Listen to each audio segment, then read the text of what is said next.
পরে হাত তুলে যে আমরা দোয়া করি, মুনাজাত করি, এটা হলো অতি উত্তম কাজ। অতি কি উত্তম কাজ। ফরজ নামাজের পরে এই যে দোয়া করা, মুনাজাত আমরা যে করি, আল্লাহুম্মা আনতাস সালাম ওয়া মিনকাস সালাম ফাহাইয়িনা রাব্বানা বিস সালাম ওয়া আদখিলনাল জান্নাতা দারাস সালাম তাবারাকতা রাব্বানা ওয়া তাআলাইতা ইয়া যাল জালালি ওয়াল ইকরাম, এটা সরাসরি হাদিস।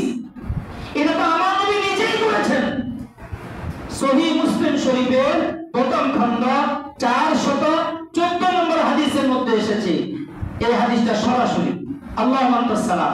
আপনি দেখেন এই সালাত মিশকাতুল মাসাবি কিতাবুস সালাত আর সেকেন্ড ইয়ারের সিলেবাস কিতাবুস সালাতের ভিতরে দেখা যায় বাবু যিকরে বাদাস সালাত, এই অধ্যায়ের ভিতরে এসেছে রাসূল করিম সাল্লাল্লাহু আলাইহি ওয়াসাল্লাম ফরজ নামাজের পরে আল্লাহুম্মা আনতাস সালাম ওয়া মিনকাস সালাম, এই দোয়াটা আমার নবী নিজেই করেছেন। সুবহানাল্লাহ। এবার আসেন সহিহ হাদিসের ভিতরে অন্যতম একটি কিতাব তিরমিজি শরীফ। নাম কি বলেন? তিরমিজি শরীফ।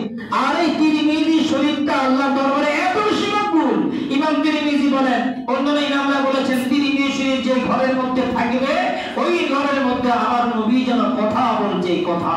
সুবহানাল্লাহ। তিরমিজি শরীফ যে ঘরে থাকবে ওই ঘরে খোদার রহমত থাকবে।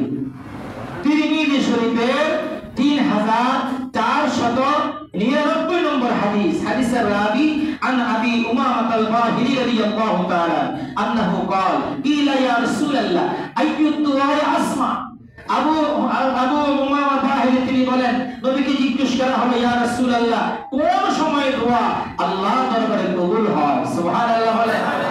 قال رسول الله صلى الله عليه وسلم جوف الليل الآخر। নবীজি বলেন শেষ রাতের দোয়া আল্লাহর দরবারে কি কবুল। দুই নম্বরে বলেছেন ওয়া দুবুরাস সালাওয়াতিল মাকতুবা, প্রত্যেক ফরজ নামাজের পরে যেই দোয়া করা হয় ওই দোয়া আল্লাহর দরবারে কবুল হয়ে যায়। সুবহানাল্লাহ। দেখো আমার কথাটা কি নবীজির কথা? আর যদি কার কথা বলেন? এটা নবী বলেন ওয়া দুবুরাস সালাওয়াতিল মাকতুবা। দুবুর মানে হলো পরে, সালাওয়াতিল মাকতুবা, মাকতুবা মানে হলো মাফরুদা, মাফরুদা মানে হলো ফরজ নামাজ। কি নামাজ? প্রত্যেক ফরজ নামাজের পরেই যে দোয়াটা যে মুনাজাত করা হয় সেই দোয়া আল্লাহর দরবারে কি হয়? কবুল হয়ে যায়। সুবহানাল্লাহ বলেন। তাহলে কবির রজনীর দোয়া, ফরজ নামাজের পরের দোয়া, এই দোয়াগুলো আল্লাহর দরবারে কি কবুল। আপনি ফরজ নামাজের পরে আপনি একাকী মুনাজাত করেন, একাকী মুনাজাত করে আপনি চলে যান, আপনার কাজ আছে। যারা সম্মিলিত মুনাজাত করবে ওরা সম্মিলিত মুনাজাত করুক, কিন্তু দেখা যায় না বলুন তো আসসালামু আলাইকুম ওয়া রাহমাতুল্লাহ, আসসালামু আলাইকুম ওয়া রাহমাতুল্লাহ বলেই করতে আছে না? বলেন।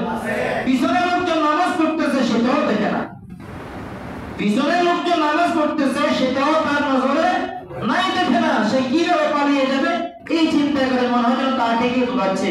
ঠিক কিনা বলেন? বন্ধুরা আমার, সপ্তাহ এই সমস্ত অপকর্ম থেকে আল্লাহ আমাদেরকে হেফাজত করুন। তবে দ্বীনি মাসআলা অনলাইনের বাংলা সাহিত্য থেকে নেওয়া যাবে না।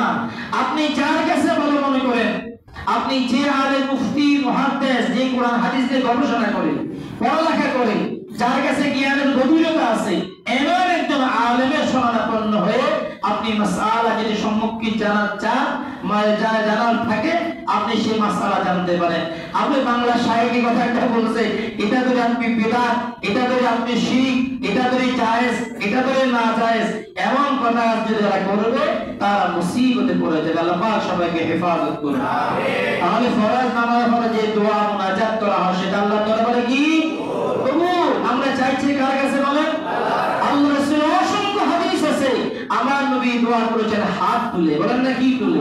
সাহাবায়ে কেরাম বলেন এমন আমার নবী যে হাত তুলেছেন রাআইতু, আমি দেখেছি, বায়াদু আলা ইত্তাইহি, আমার নবী এরকম হাত তুলেছে নবীর দুই বগলের শুক্রটা পর্যন্ত আমরা সাহাবায়ে কেরাম দেখেছি। সুবহানাল্লাহ। অতএব আল্লাহ পাক আমাদেরকে এই মাসআলাটা আমাদেরকে বুঝে আমল করার তৌফিক দান করুন। আপনার মনে যে কোনো ফরিয়াদ থাক আপনি সেই ফরিয়াদ আপনি আল্লাহর দরবারে বলবেন। দেখবেন যারা আজকে সম্মিলিত মুনাজাতকে বিদআত করে ওরাই পদে সম্মিলিত মুনাজাত করে। গতকাল দেখেছিলাম একজন রোগীকে হাসপাতালে দেখতে গিয়েছেন অনেক আলেম ওলামা, যারা এটাকে বিদআত বলে ওরা কিন্তু আছে হাত তুলে সবাই সম্মিলিত মোনাজাত করতেছে। তো এখানে যদি নাজায়েজ হয় ওখানে জায়েজ কেমনে করে হয়ে গেল? ঠিক কি না বলো? এখানে যদি তোমার নাজায়েজ ফতোয়া দাও ওটা তুমি নাজায়েজ ফতোয়া দিলে না কেন? হ্যাঁ, সবাই দেখতে গিয়ে তুমি সবাই মিলে একসাথে মোনাজাত